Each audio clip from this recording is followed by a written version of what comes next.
Well, welcome to A Pastor's Café. I'm your host, David. I'm here with Pastor Steve Kern. This is episode number 58 of A Pastor's Café, and we will be right back.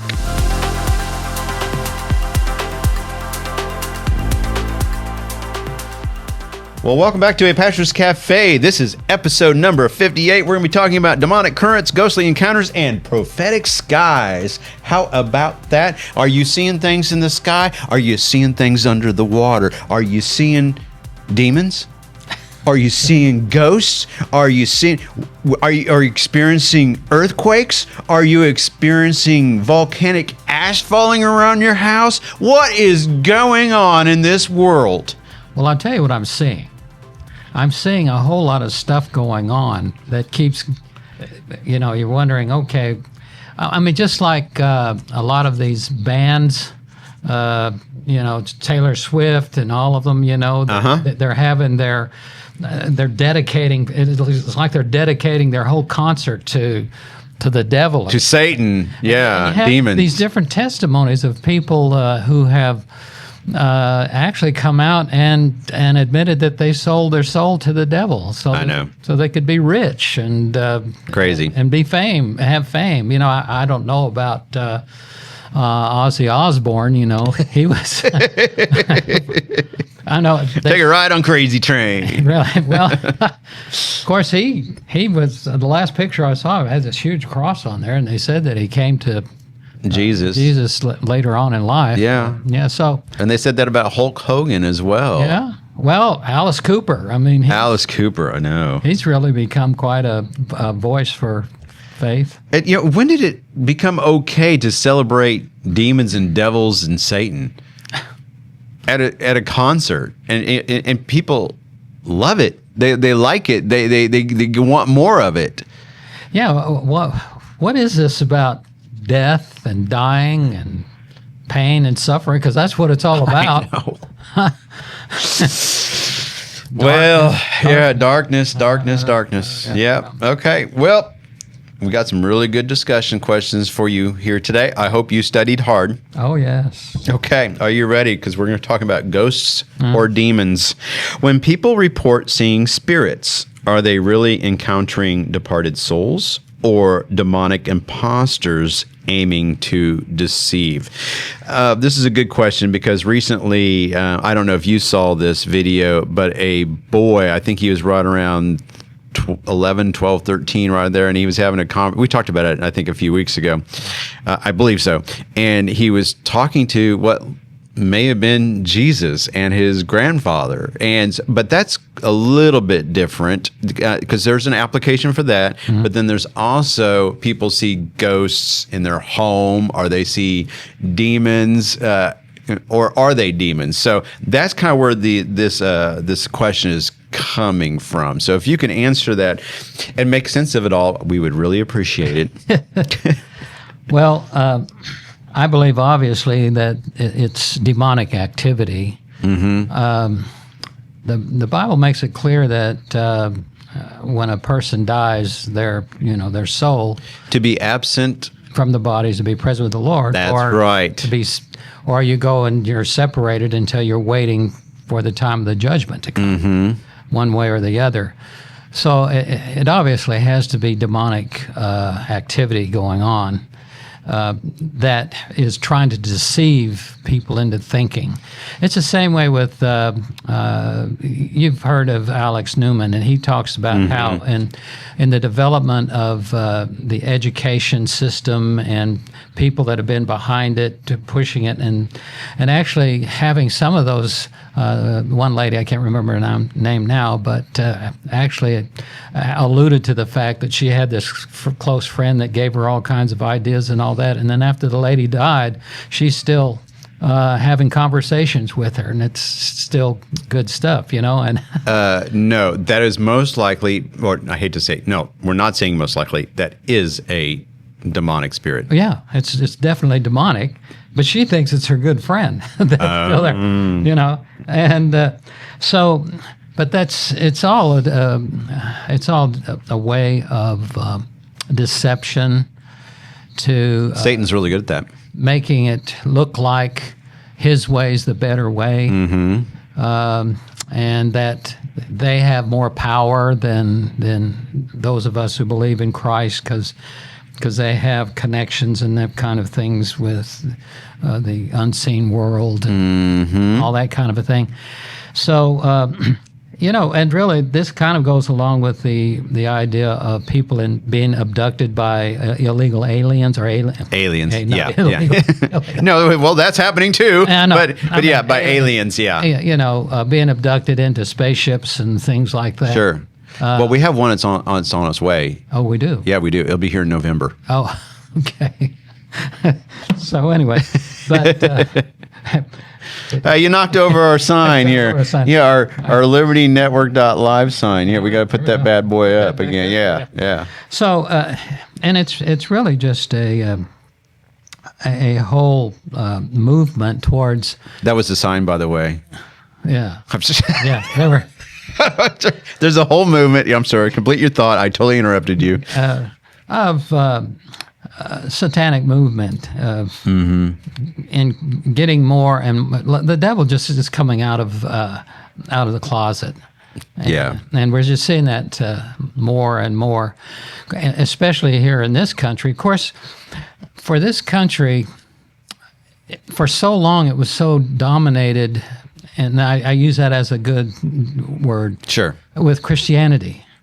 And I think that's one reason why, because Christianity was so predominant. Yes. You did not have a lot of the demonic activity going on because the name of Jesus is flying around everywhere, and they flee from the name of Jesus. That's right. And you take prayer out of schools, and you start stripping it all away. But you go to some of these other countries, they're not really rooted and grounded in Christianity, and what do you see? You see a lot of demonic activity going on, and Satan worship, and all kinds of things that putting needles in dolls and stuff, for curses and. Oh yeah. And the thing about it is, I've said this before, the reason why they continue to do that is because it works.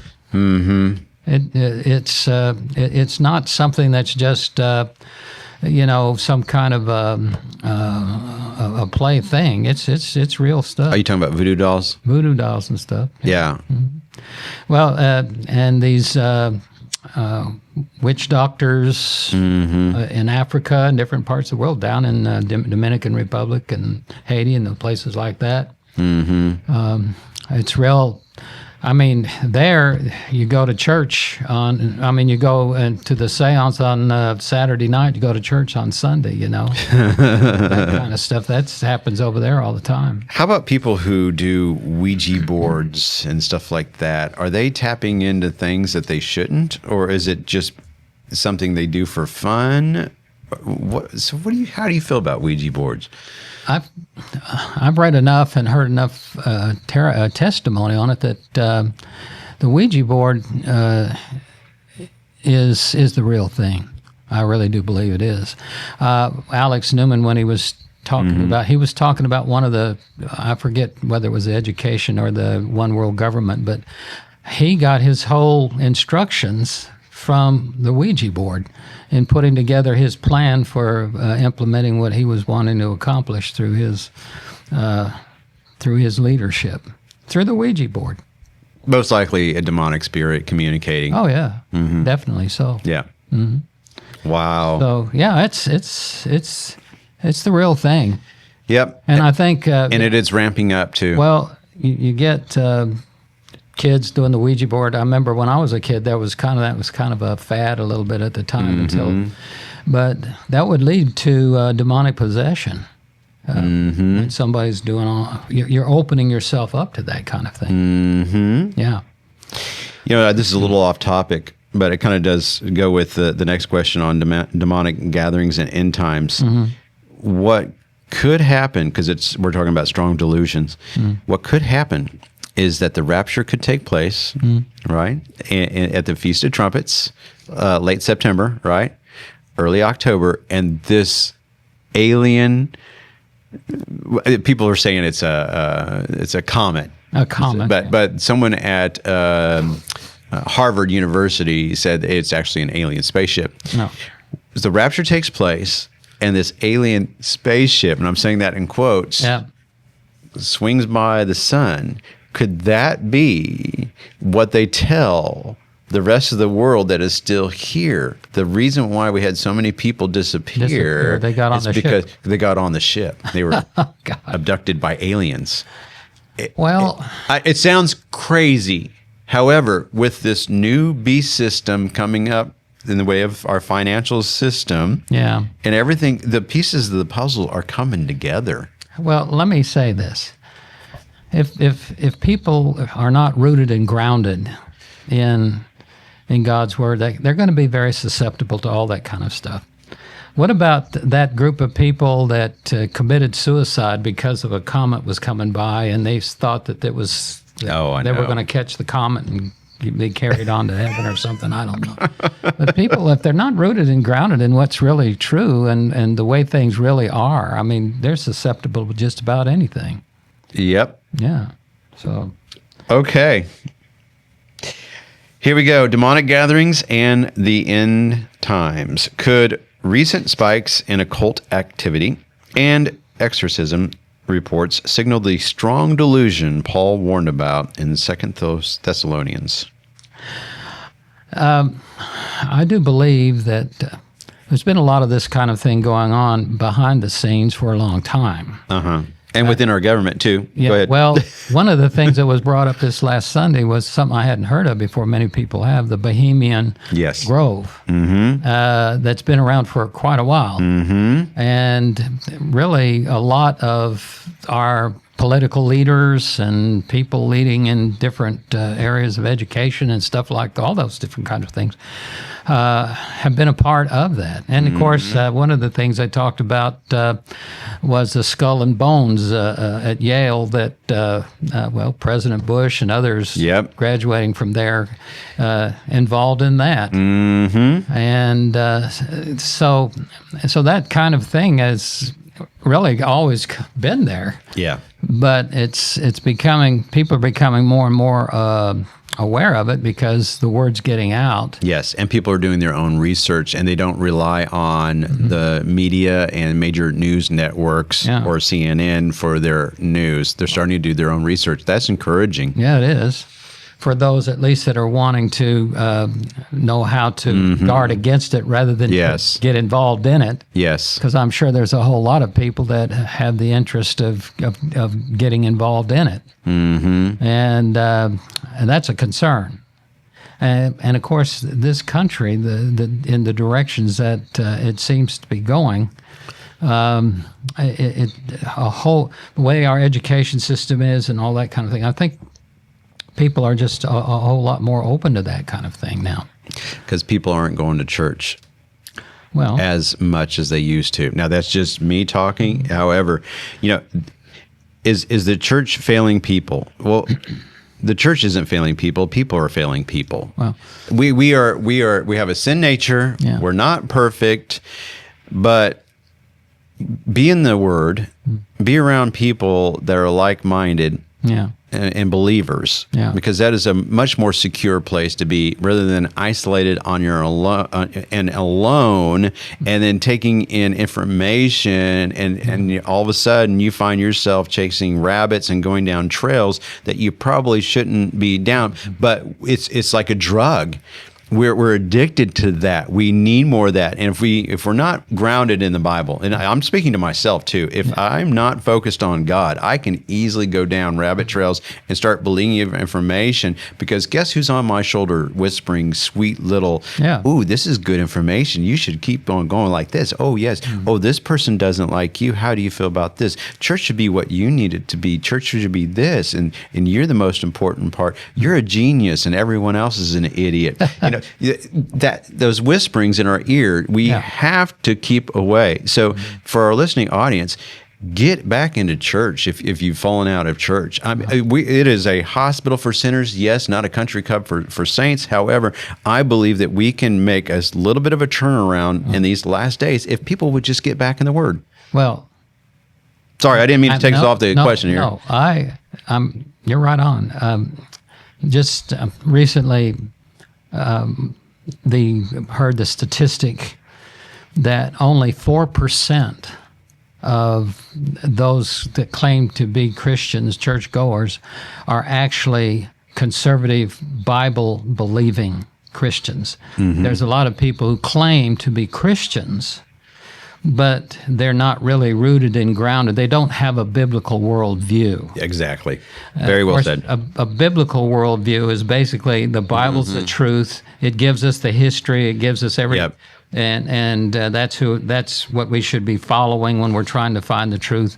Is what does the Bible have to say about that? And it's sad to think that really only 4% of Christians really are what you would consider to see biblically worldview Christian. That are basically young earth, that believe in the literal creation account, that the reality of the nation of Israel and the history there, the Exodus account, all those things, secular archaeology, and are trying to show that the Bible can't be true but they don't tell you that there's a different kind of historical way of looking at history with different dates and a different dating method that really fits. So it depends on whether you got the biblical dating method or if you got the secular dating method. Yes. So anyway, but yeah, we've got to We've got to get the churches, and then of course that gets back to what? The seminaries training pastors. Yeah. We're thankful of Pastor Paul here. He's Paul Blair. He's out there trying to train pastors to be more biblical in their approach to ministry, but they're pastoring and preaching. But yeah, it's like they say, we're like 70% or something Christian, but when you say that of that group, only 4% are actually biblically worldview Christians, then that should really raise a flag. It is alarming. Yes, it is. Right. Okay. Question number 3: heavenly signs and oceanic portents. From blood red moons to massive, bioluminescent blooms, are these unusual natural events fulfilling Joel's promise of wonders in the heavens and earth? And we can add in earthquakes and everything else and volcanic activity. Well, it is interesting. The Bible talks about these different kinds of things as being a natural expression of the way that the planets and the sun and everything, the moon and all. You had to mention the moon. In times when they're in the right positions and all that kind of thing will create certain things. But the interesting thing about that is that oftentimes the Bible has things that are prophesied that are in conjunction with these kinds of things to really give support to the idea that, hey, God told us that this was going to be this, Yeah. And he put the whole thing together so that when he said that when he created the sun, moon, and stars, and for times and for seasons, to be able to determine times and what seasons we're in and that kind of a thing, and so. So the real issue is okay, these things are happening. Are we going to have the right what's the interpretation, or what really is it saying, or what's the Creator trying to tell us through it, rather than what is what's the different kinds of things behind darkness that's trying to use it as a way of affirming its lies. Yeah. Yeah. All right. Question number 4. Spiritual armor in a haunted world. How can Christians discern true spiritual threats, guard against deception, and exercise authority over evil forces today? Yeah, there's only one way. You got to know the Word. I mean, God has told us how things are. And And so if there's something that, this is what's true, then the opposite of it can't be true. Yeah. And so you've got to learn what's true so that when you start seeing the opposites of it, you can say, oh, wait a minute, that's not of God. That's not true. And so you can ward off a lot of the deception. That's what John tells us that we have the ability to discern things. But how do we discern it? Because we know the Word. Yes. And it's important that people read the Bible and not consult AI or a different version of the Bible. Okay. We have some newer versions of the Bible that are being written. Yeah. Now, on my app here, I do read the King James, New King James, NLT, and sometimes NIV. And so I'll usually switch back between the four of those and do a comparison on my own. What is becoming a problem now, and what Facebook, Meta wants to do, they want us to wear all, these glasses, right? And see, my glasses right now, I have AI that's running through my glasses. You can't see it. I'm just joking. But they want, so they want us to have glasses. They want us to actually start embracing transhumanism. I mean, you've seen the movie The Matrix. Yeah. If you haven't seen the movie The Matrix and all the movies, I mean, do I highly recommend it? No. But do I recommend it just to kind of like see a foreshadow of back then of where we're headed? Yeah. I mean, who really wouldn't want to? I walk up to a helicopter and say, I don't know how to fly a helicopter. Wait a second. Push a button on your head, download it, and all of a sudden you have the muscle memory and you have the head knowledge to step into the cockpit of a helicopter and fly it. Now, that would be great. That would be cool, wouldn't it? Okay, now we're not talking about the evilness of it, but wouldn't that be cool that to have that kind of knowledge like that? Well, and I'm interested. It's interesting that you're making this point, because you're a perfect example of all of this stuff that's been going on out there to get us to convince us to think, hey, that would be cool. But it's scary, isn't it? It really is scary. So what happens is if we become so dependent on technology and consulting, there's youth today, there's kids today that are turning to AI for boyfriend-girlfriend advice, and just that's their go-to now. So it's like, okay, Microsoft recently fired a bunch of people. And so instead of going to talk to someone about it or reading your Bible, sure, just talk to our AI. It's just as good. Yeah. So is AI good, or is Satan behind this AI creation that's being so sneaky to get us, if by chance we're still alive in 2030 or 2035, that we're all going to be some kind of transhumanism entity? Well, the thing we have to understand about AI, it gets its information from somewhere that puts everything together and then comes out with what seems to be the best.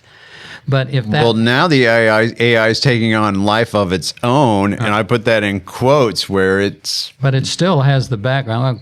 So, are they really getting their information from secular counseling and all of that kind of a thing?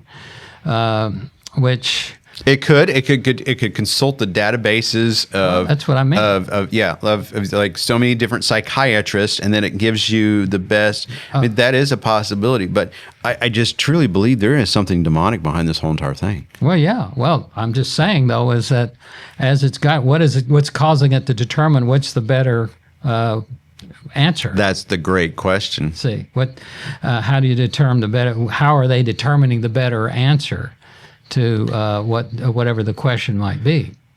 You know what could be the thing that's going on? What if our own government, maybe because our government wants to be first in this AI race, right?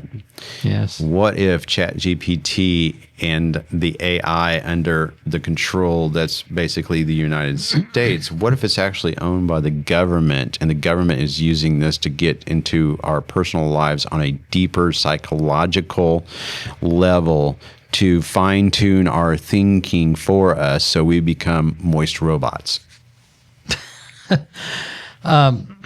It's a little futuristic, but it's not that far in the future, it seems.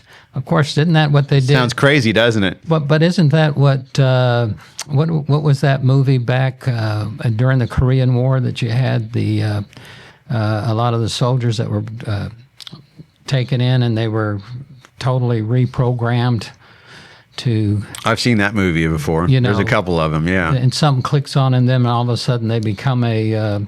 Are you talking about Captain America, Winter Soldier? Oh, no. Because they did that. This is older than that. Oh, okay. Yeah. I can't remember the name of it now, but I think Sinatra and some of those guys were in it. Frank Sinatra? Yeah, it was a movie about these prisoners that were taken in. They were brainwashed, so to speak, they called it. Okay. And then implanted within them other concept ways of thinking and all that kind of thing that totally and completely changed their whole approach to the way they did things. It was kind of an interesting thing. Kind of like how we have 5G towers all around, and if you've taken the shot, interesting. This could be the same kind of thing. Maybe they're going to release a signal over the 5G antenna system, and everyone who has had the shot is going to be turned into some kind of zombie. Well, of course, you're referring to the idea that they have shots now that have little microbe type. Are you talking about graphene? Intimate graphing in the shots. Our government would never do that. They're safe and secure.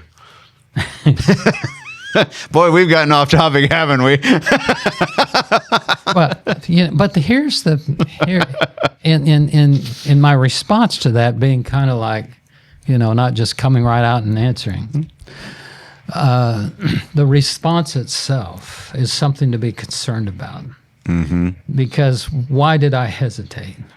Because I'm getting to the point to where I'm not sure I can trust my government anymore.